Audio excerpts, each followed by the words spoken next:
ખડસનજી, મને એક વાત કહો, તમને એવું કોણે કહ્યું કે મારો જીવ જોખમમાં છે?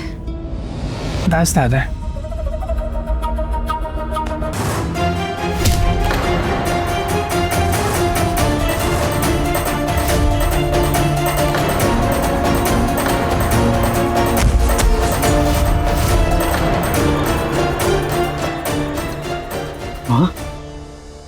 તારું અસલી સ્વરૂપ અમે ઓળખી ગયા છે બાપજી.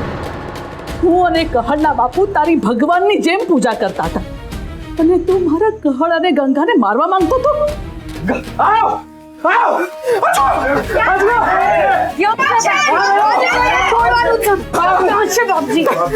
તમે લોકો મને ચોર કહેતા હતા ને, પણ હું ચોર નથી. આ છે પાખંડી જે આખા ગામને હેરાન કરતો હતો ધાર કાઢીને. એટલે આ ઇન્દ્ર મહોત્સવ અને સોનાનું દાન દેવાનું આ બધું નાટક હતું. હા બા સાહેબ, ભોળી ઘેટીનું ઘી, ચાંદીના પૈડા, એ બધા જ આના સાંકેતિક શબ્દો હતા. આ દેખાડો કરતો તો આપણી મદદ કરવાની અને આપણને છે ને અંદર લડાવતો હતો ધાર કાઢીને. આના લીધે મારા છોકરાઓ ભૂખ્યા તડવડતા હતા. આજે તો હું આને છોડીશ નહીં.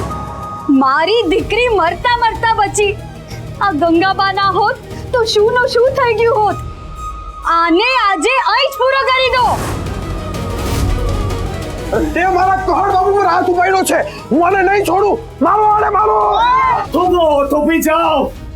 મને ક્ષમા કરી દો. તમે લોકો મને ક્ષમા કરી દો. ગંગાબા, કળસન, હું તમારો ગુનેગાર છું. મને માફ કરી દો. મને માફ કરી દો. ગંગા, માં,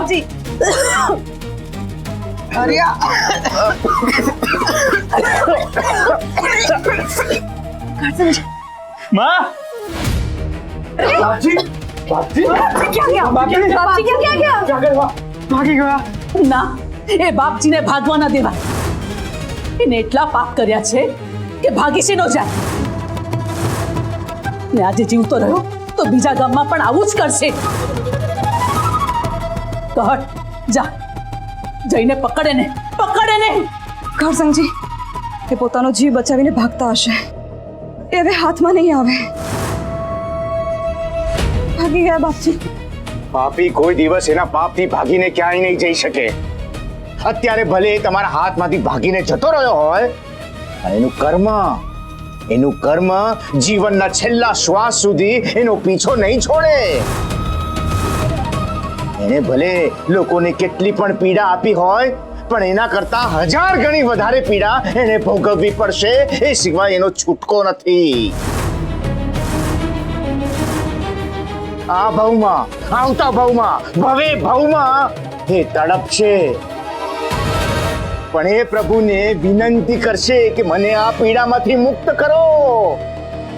હા, જ્યાં સુધી એના કર્મોનો હિસાબ નહીં મળે ત્યાં સુધી એ ત્રિશંકુની જેમ ભટક્યા કરશે. ભાગ બાપજી, ભાગ. ક્યાં સુધી ભાગીશ?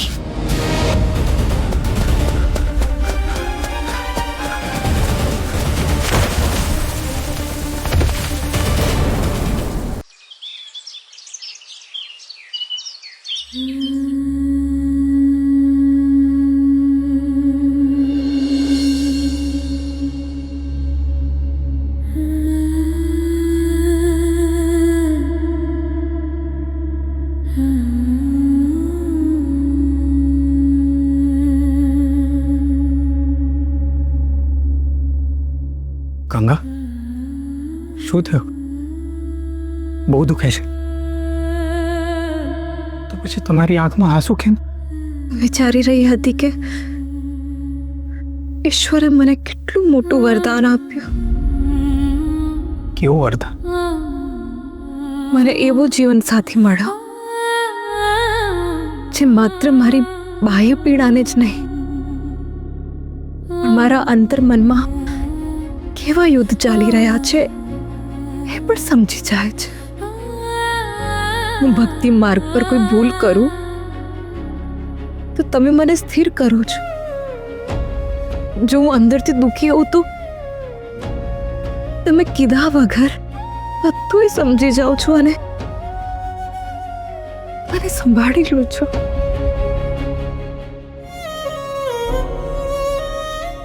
મને અને મારી ભક્તિને સમજે એવો જીવન સાથી મળવો દુર્લભ હતો, એટલે જ મારે લગ્ન નહોતા કરવા. પણ મને એવો જીવન સાથી મળ્યો જે મારી આંખો વાંચી લે છે, મારા શ્વાસની ગતિને પારખીને મારા મનમાં શું ચાલી રહ્યું છે એ સમજી જાય છે. બસ ગંગા, બસ. એટલું બધું સારું નામ બોલો. આ સારું નથી, સાચું છે. જો ભક્તિ માર્ગમાં દરેક સાધકને આવો જીવન સાથી મળે ને તો કપરો માર્ગ સહેલો થઈ જાય. તમને ખબર છે, લગ્ન પહેલા એ જ વિચારતો હતો કે તપસ્યા હંમેશા એકલા જ કરવાની હોય છે. પણ પછી મને સમજાય કે જીવનના પરમ સત્ય પર પહોંચવા માટે ભગવાન એવો જીવન સાથી મોકલે છે કે ઈશ્વર સતત તમારી સાથે છે એના પુરાવા મળે.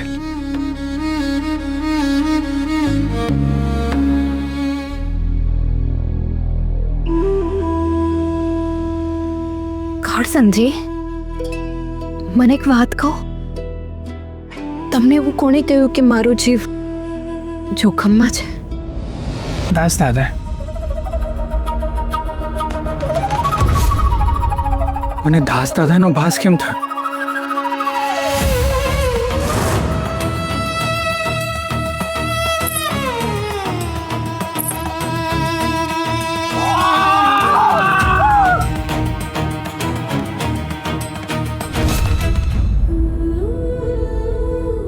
ભક્તોબાએ પણ કહ્યું હતું કે ગામવાળા લોકોને મદદ મોકલાવવામાં દાદાનો હાથ છે.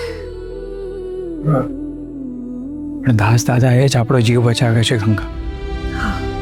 અને લોકોએ એમના પર કેવા કેવા આક્ષેપો મૂક્યા. કારણ કે આખા ગામવાળા બાપજીની જ વાત માની રહ્યા હતા.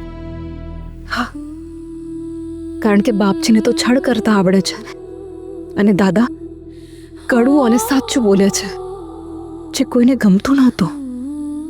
કહેવાય છે ને કે ગુરુ કઠોર જ હોય, કારણ કે એમાં એના શિષ્યનું કલ્યાણ છુપાયેલું હોય છે. દાદા આપણને જે પીડા આપી રહ્યા હતા એ આપણા કલ્યાણ માટે જ આપી રહ્યા હતા ને.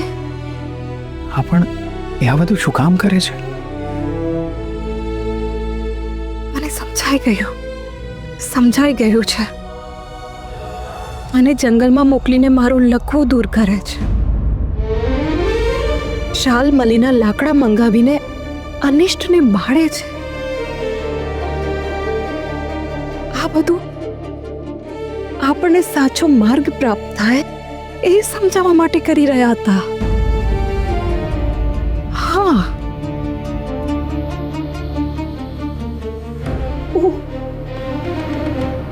આપણે દાદાને કેમ ઓળખી ના શક્યા? આ બધું આપણે કલ્યાણ માટે જ કરી રહ્યા હતા. એ ખડસનજી, શું દાદા એ છે જેમને આપણે મંદિરમાં અને ઈશ્વરની પ્રતિમામાં શોધીએ છીએ?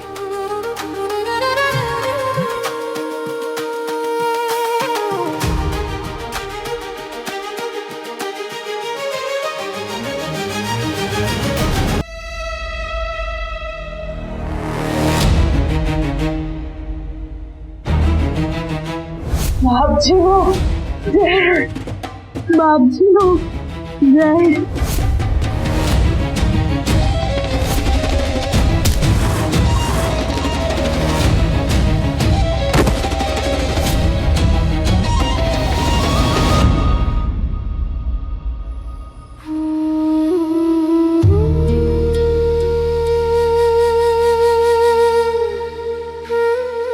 મારી સાથે જ કેમ આવું થાય છે?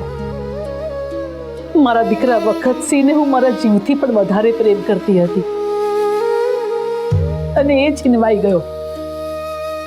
મારું મન મેં ભક્તિમાં પુરોવ્યું અને આદિરાજ આવીને ઈશ્વરથી દૂર કરીને મને બાપજીની ભક્તિમાં વાળી.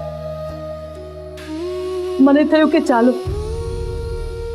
હું કોઈકની ભક્તિ તો કરું છું ને. બાપજીના ભજન ગાવા માટે મેં મારી ગંગા વહુ પર દબાણ કર્યું.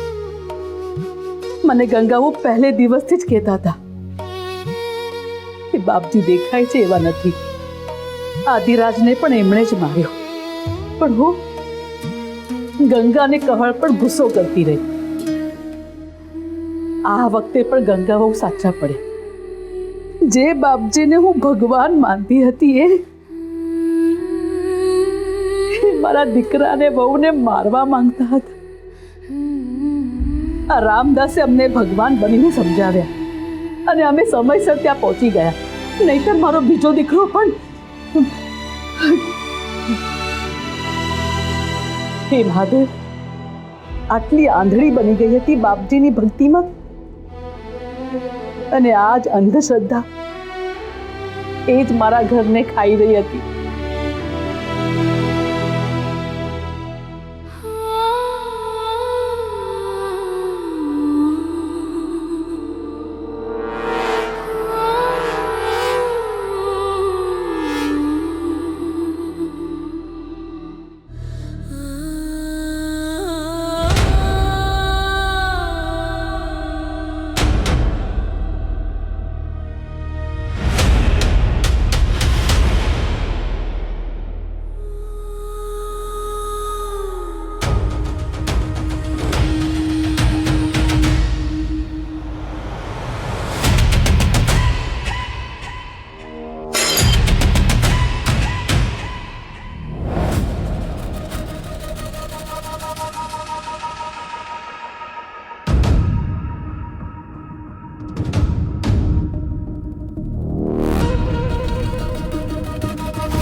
મોટી, મને પણ એ જ દેખાય છે જે તું જોઈ રહી છે. હા, નાના બાળકની પગલીઓના નિશાન છે, પણ અહીંયા કેવી રીતે? કોઈ બાળક કુંડા સાથે રમતું હશે અહીં, અને કુંડું ફૂટી ગયું, એને એના પગલાના નિશાન થઈ ગયા. ના, આસપાસ અહીંયા કોઈના ઘરે આટલું નાનું બાળક નથી. મોટી, એવું પણ બને કે આવડું નાનું બાળક આ ઘરમાં આવવાનું હોય. એટલે તું કહેવા શું માંગે છે? એટલે એમ કે લાગે છે આ ઘરમાં નાના બાળકની કિલકારીઓ જલ્દી સંભળાશે. સાચે? હા, પરંતુ મોટી, પરંતુ શું ભાનુ? પરંતુ મને આશા પૂરી થાય એવું લાગતું નથી. ભાનુ, કેમ આવું બોલે છે? આશા દેખાડીને એના પર પાણી કેમ ફેરવે છે? મારે અને તારે આશા રાખીએ શું થવાનું મોટી? એવું પણ બની શકે કે આપણી આશા કોઈ પૂરી ન થવા દે, કારણ કે એ બાળક આ ઘરમાં આવે એ માટેના દરવાજા કોઈએ બંધ કરી રાખ્યા હોય.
હવે તમારી બધી કસોટી પૂરી થઈ ગઈ છે.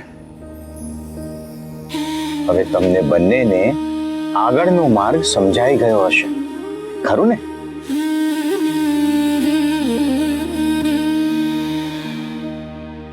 બસ થોડા પ્રશ્નો છે, પૂછું? હજુ પ્રશ્નો પૂછવાના બાકી છે? હા, પૂછો.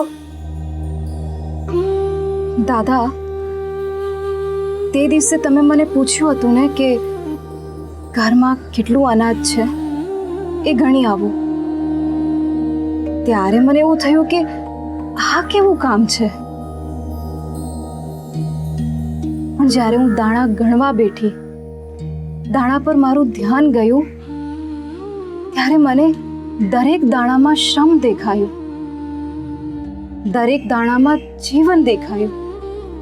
ત્યારે હું સમજી ગઈ કે જે લોકો મોટા મોટા સત્યને જાણવા માંગે છે એને સૌથી પહેલા નાનાને સન્માન આપતા શીખવું જોઈએ.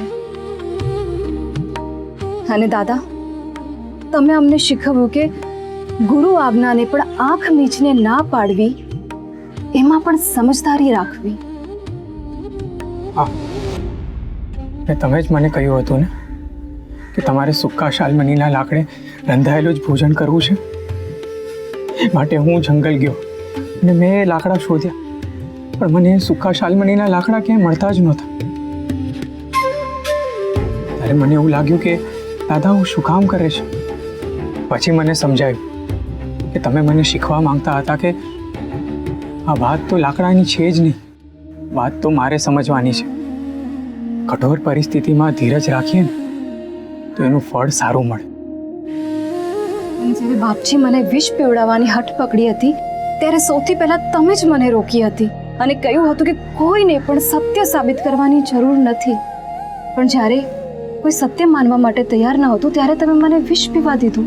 અને તમે જાણતા હતા કે એમાં વિષ છે, છતાંય મને વિષ પીવા દીધું, કારણ કે તમે મને શીખવવા માંગતા હતા કે ભય મૃત્યુનો નહીં, પણ ભય વિશ્વાસ તૂટવાથી શું થાય એનો રાખો. અને જ્યારે કહળ સમજી પર જંગલમાં સંકટ આવ્યું હતું, ત્યારે મને જંગલમાં લઈ જનાર તમે જ હતા. હા દાદા, તમે જ મને અડધી રાતના ઊંઘમાંથી જગાડીને કહેવા આવ્યા હતા ને કે ગંગા સંકટમાં છે. બાપજીએ બાંધેલા દોરડા આપોઆપ ખુલી ગયા અને એ મલખમ મારા હાથમાં અચાનક ક્યાંથી આવી ગઈ.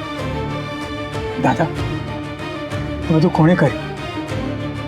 તમે દરેક જગ્યાએ અમારી સુરક્ષા અને અમારું માર્ગદર્શન કર્યું છે. અને દાદા, પેલું સોનું છુપાવીને બાપજીનો પાખંડ પણ અમારા હાથે જ ખુલ્લો કરાવ્યો. તમે દરેક માર્ગે અમને સાચવતા રહ્યા છો. ઓહો હો હો હો હો હો હો હો, તમે બંને તો કેટલું આગળનું વિચારો છો. અરે હું આવું ક્યાંથી કરું? હું તો ગરીબ, નિર્ધન, અવગત્યો જીવ છું. ના, તમે કોઈ સામાન્ય માણસ નથી દાદા. કારણ કે સામાન્ય માણસ આમ કસોટી કરે જ નહીં. કસોટી માત્ર બે જ જણ કરે, એક ગુરુ અને બીજા ભગવાન.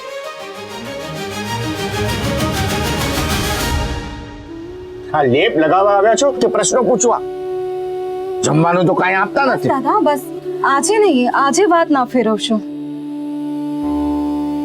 જે દરેક પગલે પારખા કરે, પડવા દે અને ઊભો પણ એ જ કરે, પીડા આપે અને પીડાને સહન કરવાની શક્તિ આપે અને એ પીડાને દૂર પણ એ જ કરે. દાદા, આ કોણ કરે? આ કોઈ સામાન્ય મનુષ્ય માત્ર તો ના જ હોય ને. આજે અમે સત્ય જાણવા આવ્યા છે. કોણ છો તમે? ગુરુ, દેવ કે પછી એ શક્તિનો અંશ જેનું નામ લઈને બધા જ ભય દૂર થઈ જાય છે? કોણ છો દાદા તમે? બોલો ને દાદા, કોણ છો તમે? શું કામ જાણવું છે તમારે? હું જે કહું છું એના પર વિશ્વાસ નથી તમને લોકોને?